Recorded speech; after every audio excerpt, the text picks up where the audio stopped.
Dear students, welcome to our YouTube channel maths study zone. तो हम लोग class 10th का जो चैप्टर 3 है that is pair of linear equation in two variables, उसको हम लोग कंटिन्यू कर रहे थे। प्रीवियस पार्ट में जो हमने कंडीशन फॉर सॉलिडिटी है उसको डिस्कस किया था। आज जो हम लोग उस टॉपिक्स पे बेस्ड जो क्वेश्चन है उसको हम लोग करने वाले हैं।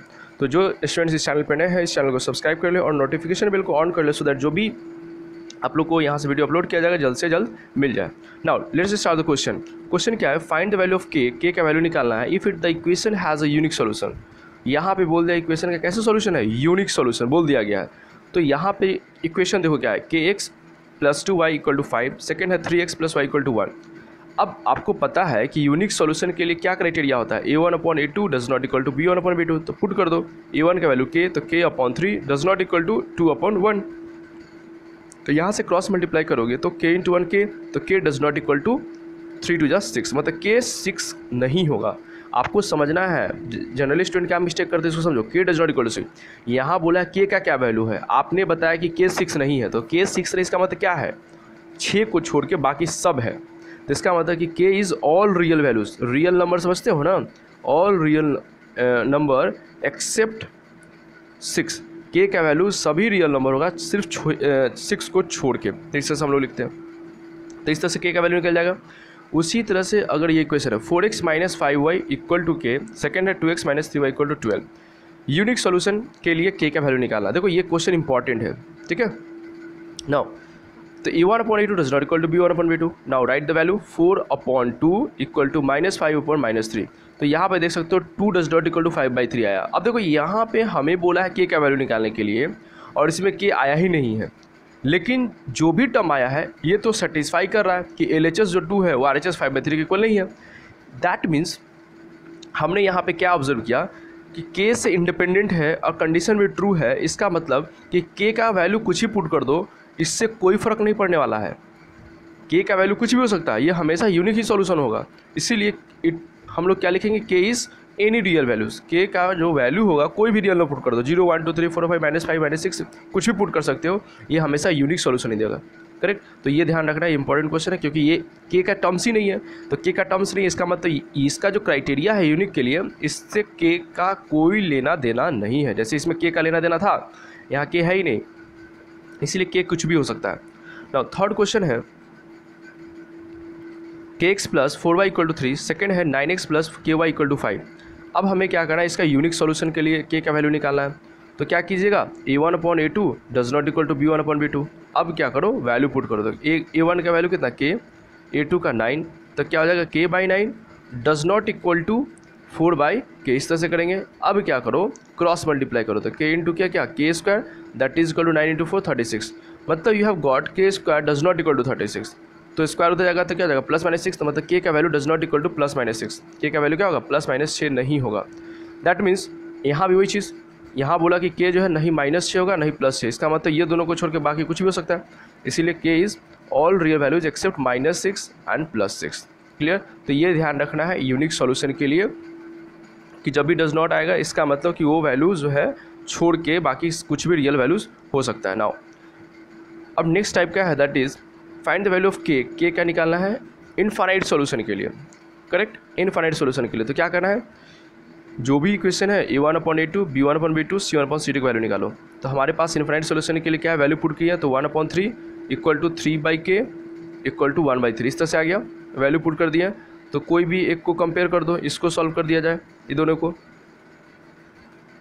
तो यहाँ से k का वैल्यू कितना आ जाएगा, 9 आ जाएगा ना। 1/3 इक्वल टू 3/k है, तो क्रॉस मल्टीप्लाई कीजिएगा तो k इंटू 1 क्या k, और 3 इंटू 3 9, तो k इक्वल टू 9, मतलब k का वैल्यू कितना आ जाएगा, 9 आ जाएगा। बस क्लियर है। नाउ सेकेंड क्वेश्चन है kx plus 3y equal to k-3 और 12x plus ky equal to k। अब यहाँ पे इनफाइनाइट सॉल्यूशन के लिए बोला गया है, तो फिर वही चीज़ है, तीनों रेशियो को इक्वल करना है। तो a1/a2 करोगे तो k/12, b1/b2 तो 3/k and that is equal to c1/c2। c1 क्या आ जाएगा, ये k-3 हो जाएगा, तो क्या माइनस ऑफ k-3 हो जाएगा। ये स्टैंडर्ड फॉर्म लिखना है, तो माइनस ऑफ k-3 अपॉन ये k उधर जाएगा तो माइनस के, तो माइनस के, तो माइनस माइनस कैंसिल। तो हमें क्या मिल जाएगा, k/12 इक्वल टू, अब यहाँ पे देखो कोई भी एक रेशियो जो है वो कांस्टेंट नहीं है, मतलब यहाँ भी k का टर्म है, इसमें भी k का टर्म है, इसमें भी k का टर्म है। तब इस तरह से जब भी क्वेश्चन आएगा कि जब का टर्म रहेगा, मतलब जो मिसिंग वैल्यूज़ का वैल्यू निकालने वाला अगर तीनों में है तो क्या करना है, दो कोई रेशियो को इक्वेट करो। हमने क्या किया, फर्स्ट दो को इक्वल किया, फिर ये इसको इक्वल करेंगे। तो याद कर रखना है कि हमेशा इस तरह क्वेश्चन में क्या करना है, दो रेशियो लेके चलना है। क्यों लेके चलना है पता चलेगा अभी। तो हमने क्या किया, पहला दो रेशियो से इक्वेट किया। तो यहाँ पे क्या है, k/12 equal to 3/k, and उसके बाद उसी तरह से 3/k इक्वल टू k-3/k। तो पहला दो रेशियोज और फिर सेकंड लास्ट दो रेशियो को हमने इक्वेट किया। यहाँ से क्या हो जाएगा, k का value k/k² that is equal to 36। तो k का वैल्यू हो जाएगा +-6, और इसको सॉल्व करेंगे तो क्या आ जाएगा, क्रॉस मल्टीप्लाई करोगे तो कितना आ जाएगा, 3k equal to k² - 3k। अब यहाँ से k² है, 3 को इधर लाएंगे तो कितना हो जाएगा, -6 हो जाएगा। तो k² - 6 equal to 0। k common ले लो, तो k कॉमन लोगे तो k कॉमन आएगा, तो k into k - 6 equal to 0। तो यहाँ से हमें आ जाएगा k का वैल्यू एक 0, एक आ जाएगा 6। दैट मीन्स पहला वाला जो केस है, इससे आया k का वैल्यू, ये बोला कि या तो 6 होगा या फिर -6 होगा। अब दूसरा क्या बोला कि k का वैल्यू या तो 0 होगा या 6 होगा। तो दोनों में देखा जाए तो दोनों में जो कॉमन वैल्यू है, तो यहाँ 6 + 6 और जो +6 है, यही कॉमन जो होगा वही सॉल्यूशन होगा, इसीलिए k का वैल्यू क्या होगा, 6। तो अब आप लोग को क्लियर हो गया होगा कि हम लोग जो है दो इक्वेशन क्यों लेंगे, दो इस तरह से फॉर्म क्यों लेंगे, तभी तो हमें कॉमन बताएगा। अगर किसी एक को लेकर चलोगे तो यहाँ पे अगर जैसे सपोज पहला केस में आया k का वैल्यू 6 और -6 दोनों, तो आप तो बोल दोगे कि +6 - 6 दोनों, या फिर इसको सॉल्व कर लेते हो तो आप बोलोगे जी या तो 0 या तो 6। लेकिन यहाँ पे गलत हो जाएगा ना, यहाँ पे k का वैल्यू की है पॉसिबल है जो कि 6।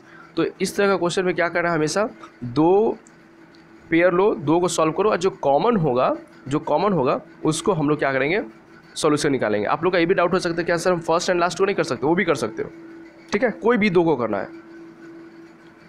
नाउ थर्ड जो है इस पे x + k+1 × y = 4, और सेकेंड है k+1 × y equal to 5k + 2। फिर अगेन वही है, इनफाइनाइट सोल्यूशन के लिए क्या करेंगे हम लोग, a1/a2 equal to b1/b2 equal to c1/c2। हमने क्या किया, वैल्यू पुट कर दिया। यू कैन सी 1/k+1 हो जाएगा x पर, और b1/b2 का क्या हो जाएगा, k+1/9 and that is equal to c1/c2 का -4 हो जाएगा। ऑब्वियसली -4 होगा क्योंकि इसको हमको स्टैंडर्ड में रखना है, तो मैंने उसको डायरेक्ट कर दिया -4 इसको करेंगे तो -5k + 2, तो माइनस कैंसिल, तो इस तरह से मिल जाएगा। अब क्या करो, फिस्ट अगेन वही चीज़, यहाँ भी k है, यहाँ भी k है, यहाँ भी k है थर्ड रेशियो में, तो क्या करेंगे, यहाँ पे first ratio, second ratio, third ratio, तीनों में क्या है, k का टर्म्स है। तो क्या करेंगे हम लोग, कोई भी दो रेशियो को कंपेयर करेंगे। तो इसको मैंने कंपेयर किया तो ये लिख दिया। उसके बाद किसको किया गया है, फर्स्ट एंड लास्ट को। देखो आपके लिए हम यहाँ कर दिए फर्स्ट और लास्ट को, तो दो रेशियोज करेंगे। फिर इसको सॉल्व करोगे तो कितना आ जाएगा, k² क्रॉस मल्टीप्लाई करोगे तो k² + 1 + 2k, और इधर 9। इसको करेंगे फैक्टराइज करना, मैं इसको बार बार नहीं बताऊंगा, आप ये चीज़ें फैक्टराइज करना जानते हो। तो इसका यहाँ से आ जाएगा k+4 × k - 2 इक्वल टू 0। तो पहले से आ जाएगा k का वैल्यू कितना, -4 और 2, ये आएगा इसको सॉल्व करने पे। जब इसको सॉल्व करोगे तो ये आ जाएगा कितना, 5k + 2 इक्वल टू 4k + 4, तो k का वैल्यू आ जाएगा 2। तो इसका मतलब सेकंड से आया k का वैल्यू 2 और फर्स्ट से आया था -4 और 2। तो कॉमन क्या है, k का वैल्यू 2 कॉमन है, इसीलिए k का वैल्यू क्या हो जाएगा, 2 हो जाएगा। करेक्ट। तो आई होप ये क्वेश्चन जो है आप लोग को क्लियर हो गया होगा। नाउ अब कंडीशन फॉर सॉल्यूटिव जो लास्ट क्राइटेरिया है दैट इज़ नो सॉल्यूशन का, उसको देखते हैं। तो हमारे पास पहला है कि find the value of k if it has no solution. तो हम क्या करेंगे, हमारे पास जो है kx - 5y = 2 है और 6x + 2y = 7 है। तो नो सॉल्यूशन के लिए क्या क्राइटेरिया है, तो a1/a2 equal to b1/b2 does not equal to c1/c2। Correct. तो क्या करना है, वैल्यूज़ को पुट करो। तो a1 मतलब क्या, k/6, b1/b2 का मतलब क्या, -5/2, और does not equal to c1/c2, तो -2/-7 करेंगे, क्योंकि -2 और -7 जाएगा, माइनस से माइनस कैंसिल। तो यहाँ पे क्या आ जाएगा, k/6 equal to -5/2 equal does not equal to 2/7। अब यहाँ पे देखो हमारे पास ये कंडीशन भी चेक करते रहना है कि ये इक्वल है कि नहीं। यहाँ क्राइटेरिया क्या होता है, b1 और b2 does not equal to c1/c2, ये दोनों इक्वल नहीं होना चाहिए। तो दोनों इक्वल नहीं है, तो यहाँ पे देख सकते हो इक्वल नहीं है, तो इसका मतलब k का जो वैल्यू निकलेगा वो पहला दो रेशियो से इक्वल करना होगा। ठीक है। तो k/6 इक्वल टू -5/2 कोई इसको इक्वेट करेंगे यहाँ पे, तो यहाँ से k का वैल्यू कितना जाएगा, -15 हो जाएगा। ठीक है, k का वैल्यू -15। अगर तुम लोग का क्वेश्चन होगा कि सर अगर इसको हम लोग सॉल्व करेंगे तो क्या होगा, तो इसका मतलब क्या करना पड़ेगा, k/6 does not equal to 2/7। तो इसका मतलब क्या है कि k का वैल्यू यहाँ से क्या आएगा, k does not equal to 6 × 2 = 12। 12/7। मतलब ये दिया क्या कि k का वैल्यू 12/7 नहीं हो सकता। इसका मतलब k का वैल्यू सब कुछ हो सकता है, सिर्फ 12/7 नहीं हो सकता। तो k का वैल्यू जो सब कुछ हो सकता है उसमें तो हमारा -15 भी तो आएगा एक। तो इसका मतलब हम बोल सकते हैं कि यहाँ से ये बोला कि 12/7 नहीं होगा, इसका मतलब क्या है, ये -15 हो सकता है। और यहाँ पहला क्राइटेरिया से -15 आया था, तो कॉमन क्या है, -15 ही, तो इसीलिए वो सोल्यूशन हो जाता है। तो हम लोग क्या करेंगे, नो सॉल्यूशन के केस में पहला दो रेशियोज़ को क्या करो, इक्वेट कर दो और वही मेरा आंसर आ जाएगा। ठीक है, तो इस तरह से हम लोग क्या करते हैं, कंडीशन फॉर सॉलिडिटी में अलग अलग एक्स और वाई और कांस्टेंट में के का वैल्यूज़ रहेगा या लेमडा रहेगा या अल्फा साइन कुछ भी रह सकता है। देखो साइन इसमें रह सकता है, यहाँ पे मैंने के को यूज़ किया है, कहीं क्वेश्चन आपको अल्फा मिल सकता है, कहीं बीटा मिल सकता है, कहीं लेमडा मिल सकता है।